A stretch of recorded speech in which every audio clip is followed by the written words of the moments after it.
Rev up your engines!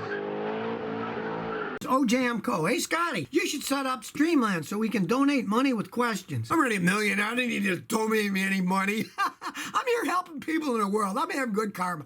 I like doing it for free. You know, I don't need this, donate money things. It's kind of silly when somebody's rich and having people donate the money. That makes no sense at all. I mean, yeah, there's greed in this world, but hey, I'm not one of those people. I'm just here to help everybody out. You don't need to donate me anything.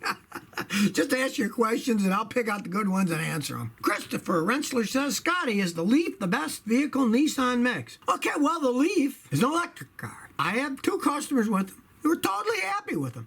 They got a limited range and all that stuff, but they didn't have any problems with them. I'll give them that. It's an all-electric car, and so it doesn't have head gasket problems. It doesn't have automatic transmission problems that other Nissan had because it doesn't have a head gasket. It doesn't have an automatic transmission. It's electric motor drive.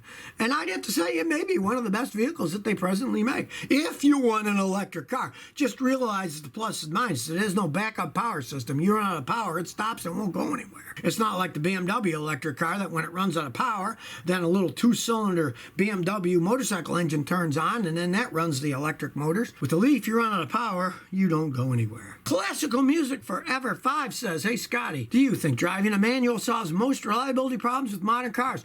Well, not all of them, but it solves an awful lot of them. Because today, cars are so complex, the computers let the transmissions talk to the engine talk to the transmission. I've had cars towed over here that other mechanics couldn't figure out if the problem was in the transmission or the engine or what it was. If you have a standard transmission, then you can totally rule out the transmission as being the problem because you're shifting it yourself by hand. So if it isn't running right, it's an engine-related problem and not a transmission. It does make them more reliable and easier to fix. There's no arguing that. Kaylin Lopez says, hey, Scotty, got an 2000 Chevy Silverado, has 230,000 miles, single cab short bed. Should I keep investing in it or sell it? 20 years ago car models, because the 2020s are out now, they were a lot better made than they are today.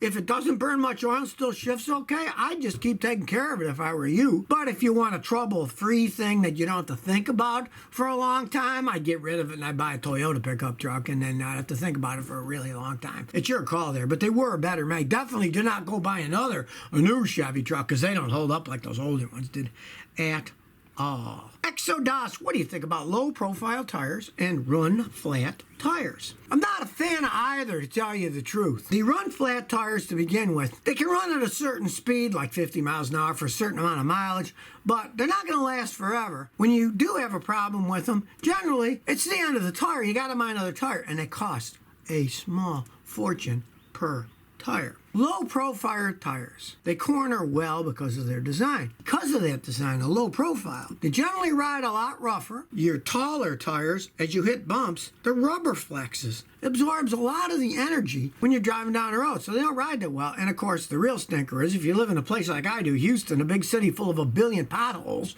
and you got a low-profile tire on a fancy rim, you hit a big pothole, a lot of times there's not enough flex, so then it destroys your expensive rim. So, not a fan. I'm not a fan of either of them, really. Normal tires work perfectly fine. JS says, can I use RTV to replace a valve cover gasket? Well, you can if it's thick enough. The problem is most valve cover gaskets are pretty thick. If you want to use something to seal them, there is a sealer, if you don't want to buy a gasket, made by a company called Permatex, and it's called Permatex The Right Stuff. Just like that movie. It's super thick stuff. It comes in a spray can and you put it all around the valve cover top and it's thick so it stays there. And the advantage of it is the right stuff is so well made that once you squirt it on, put it on and put the bolts on, you can actually just drive it because it seals so quickly. Now, it's very expensive stuff. Costs you like 20 bills for one of the little bottles.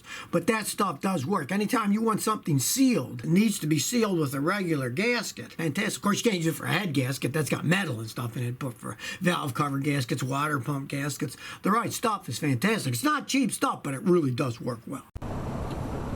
So if you never want to miss another one of my new car repair videos, remember to ring that bell.